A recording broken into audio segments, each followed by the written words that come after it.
Welcome to horror किस्से, जहां आपके फेवरेट यूट्यूबर्स सुनाते हैं उनके साथ हुई हॉरर स्टोरीज। और आज के हमारे स्पेशल गेस्ट में थक फैक्टर कूट कूट के भरा है। जी हां, please welcome Mahesh AKA Thagesh. Hi guys, this Mahesh Keshwala AKA Thagesh. मैं आया हूं आपके फेवरेट हॉरर स्टोरी टेलर खूनी मंडे पे अपने साथ हुआ एक दिल दहला देने वाला किस्सा सुनाने। सुनिए। ये किस्सा महेश के साथ तब हुआ था जब वो अपने दोस्तों के साथ पंडारपुर गए थे। आइए सुनते हैं महेश AKA थगेश की कहानी उन्हीं की जुबानी। हम 5 लोग थे जब हम पहली बार पंढरपुर की वारी में जा रहे थे। मैं, सुमित, अभिनव, मयूर और निखिल। हम वारी के ऊपर एक वीडियो बना रहे थे, इसलिए वो पूरा ट्रिप शूट करना था। हम लोग मुंबई से ट्रेन में बैठे और बहुत ज्यादा एक्साइटेड थे।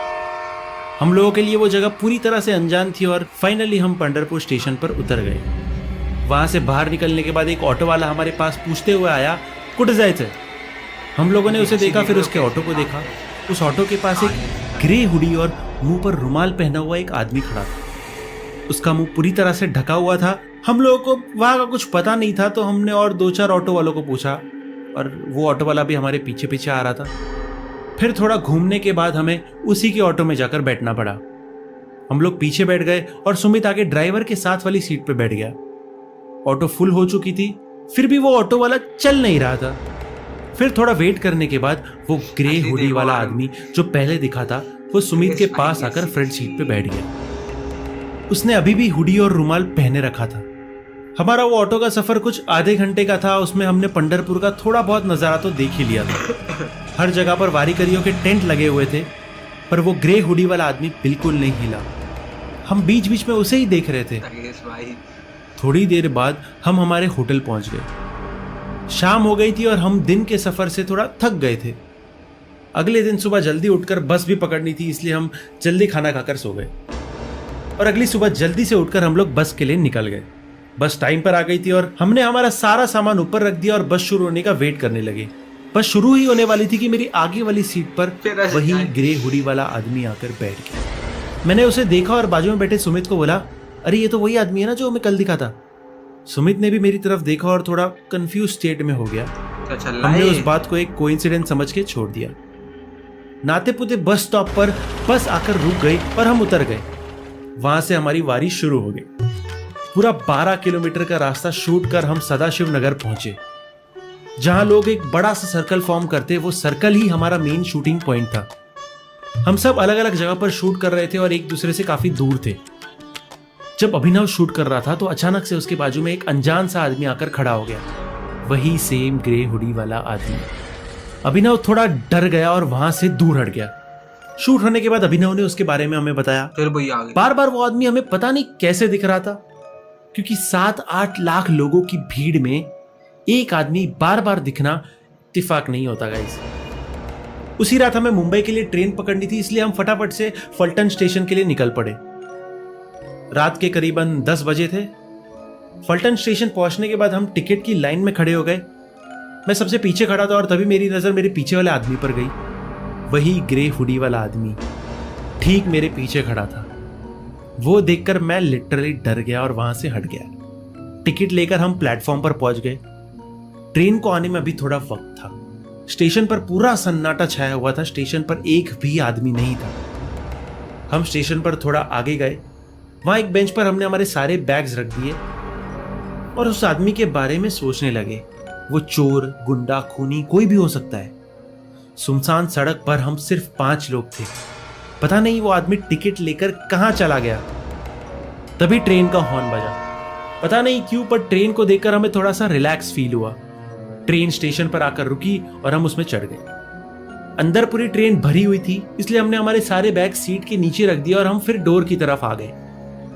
अभिनव सबसे आगे खड़ा था, लेकिन एकदम से वो डोर के पीछे छिप गया। उसके बाद सुमित वहां पर गया और उसने जो देखा उससे वो बहुत ज्यादा डर गया। जी हाँ, वही ग्रे हुडी वाला आदमी ठीक डोर के सामने खड़े रहकर हमें घूर रहा था। अभिनव ने तुरंत ही डोर बंद कर दिया और ट्रेन भी शुरू हो गई।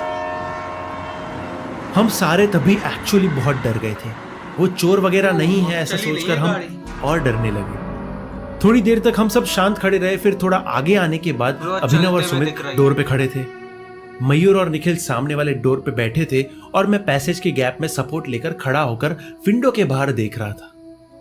हमारी बातचीत ऐसी ही चल रही थी कि कुछ देर बाद मेरे पीछे से एक आदमी आया और सीधा वॉशरूम में घुस गया। उसे देखकर मेरे रोंगटे खड़े हो गए। वही ग्रे हुडी वाला आदमी जो मैं पूरे सफर में फॉलो कर रहा था। हम सब एक दूसरे की तरफ देखते रहे। डर के मारे हमारे पसीने छूट रहे थे। समझ नहीं आ रहा था कि क्या हो रहा है। एक आदमी एक ही हुडी पहनकर हमें अलग अलग जगहों पर कैसे दिख सकता है। अब मैं ये तो समझ गया था कि ये कोई कोइंसिडेंस नहीं हो सकता। जो भी कुछ हो रहा था बहुत डरावना था ना, हमें कुछ समझ नहीं आ रहा था। थोड़ी देर बाद वो आदमी बाहर आया। मुझे उसे देखना था, लेकिन हमारी उसकी तरफ देखने की ठीक से हिम्मत भी नहीं हो रही थी। हमें लगा ये अंदर चले जाएगा, लेकिन वो आदमी ठीक हमारे पास आकर खड़ा हो गया। हम सिर्फ डोर के पास देख रहे थे। डर के मारे मेरे पसीने छूट रहे थे कि अब ये क्या करेगा। फिर हमने डिसाइड किया कि हम अगले स्टेशन पर उतरकर दूसरे डिब्बे में चढ़ जाएंगे। नेक्स्ट स्टेशन आया और हमने डिब्बा चेंज कर लिया। हम लोग उस दूसरे डिब्बे में बैठकर बस यही सोच रहे थे कि आखिरकार वो आदमी कौन था। हम जितना उस आदमी के बारे में सोच रहे थे, हमें उतना ही डर लगने लग रहा था। सफर लंबा था, इसलिए कुछ ही देर में हम सबकी आंख लग गई। लेकिन कुछ ही पल में मेरी आंख एक अजीब सी आवाज से खुली। वो लोहे के किसी चीज पर रगड़ने की आवाज थी। मैंने जैसे ही अपनी सीट से उठकर देखा तो ट्रेन का पूरा डिब्बा खाली था। मैंने सुमित और अपने बाकी दोस्तों को उठाने की कोशिश की, पर वो बहुत ही ज्यादा गहरी नींद में सो रहे थे। तभी मेरी नजर ट्रेन की आखिरी सीट पर बैठे एक पैसेंजर पर गई और उसे देखते ही मेरी रूह कांप गई। ट्रेन की आखिरी सीट पर और कोई नहीं बल्कि वही ग्रे हुडी वाला आदमी बैठा था और वो अजीब सी आवाज उसी के पास से आ रही थी। मुझसे अब और सहन नहीं हो रहा था। आखिर कौन था वो आदमी जो सफर की शुरुआत से हमारा पीछा कर रहा है। फाइनली मैं हिम्मत जुटाकर उस ग्रे हुडी वाले आदमी की तरफ गया और जैसे ही मैं उसकी सीट के पास पहुंचा तो मैंने देखा कि उसके हाथ में एक बहुत ही बड़ा सा चाकू है और उससे वो ट्रेन की सीट पर कुछ लिख रहा था। जब मैंने ध्यान से देखा तो वो मेरा नाम लिख रहा था। वो देखकर मैं सुन पड़ गया। मैं चुपचाप वहां से पीछे होने लगा कि तभी मेरा पैर ट्रेन के फर्श पर पड़े एक चिप्स के पैकेट पर आया और उस आवाज से वो हुडी वाला आदमी तेजी से पलटा। उसके सर से हुडी उतर गया और उसके चेहरे पर अब कोई भी कपड़ा नहीं था। हुडी के उतरने के बाद जो मैंने देखा उसे मैं आज तक नहीं भुला पाया। उस आदमी का मुंह बीच में से कटा हुआ था और उसकी आंखें एकदम सफेद थी। इससे पहले मैं कुछ कर पाता, उस आदमी ने उसी चाकू से मुझ पर हमला कर दिया। उसी समय मुझे अचानक सुमित की आवाज आई, जैसे वो मुझे पुकार रहा हो। तभी मेरी आंख खुली और सुमित मुझे हिलाकर उठा रहा था। उसने मुझे बताया कि हमारा स्टेशन आ गया है। हड़बड़ाहट में मेरे मुंह से सबसे पहली चीज यही निकली, वो ग्रे हुडी वाला आदमी का है। सुमित ने जवाब दिया कि वो आदमी दोबारा वापस नहीं आया। मुझे समझ आ गया कि मैं कोई बुरा सपना देख रहा था। उस दिन के बाद से वो ग्रे हुडी वाला आदमी आज तक मुझे कभी नहीं दिखा। दोस्तों, आपको क्या लगता है कौन था वो आदमी और बार बार हमें क्यों दिख रहा था? और क्या मैं सिर्फ एक सपना देख रहा था या वो कुछ और ही था? अच्छा, वो कोच से आया नहीं फिर से वो। सो गाइस, ये थी मेरी हॉरर स्टोरी। वीडियो पसंद आया तो लाइक करना एंड खूनी मंडे के चैनल को सब्सक्राइब करना अभी के अभी। एंड मेरी हॉरर स्टोरी आप स्पॉटिफाई पर भी सुन सकते हो मेरी खुद की आवाज में, only on the horror show by खूनी मंडे। गाइज, अगर आपको रोज देखने पसंद है तो महेश का यूट्यूब चैनल थगेश चेकआउट करना बिल्कुल मत भूलना।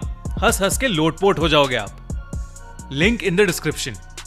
हमारी अगले हफ्ते की कहानी भूली भटियारी स्पॉटिफाई पर ऑलरेडी लाइव है, तो डिस्क्रिप्शन में दी गई लिंक पर क्लिक करिए और जल्दी से उसे सुनिए।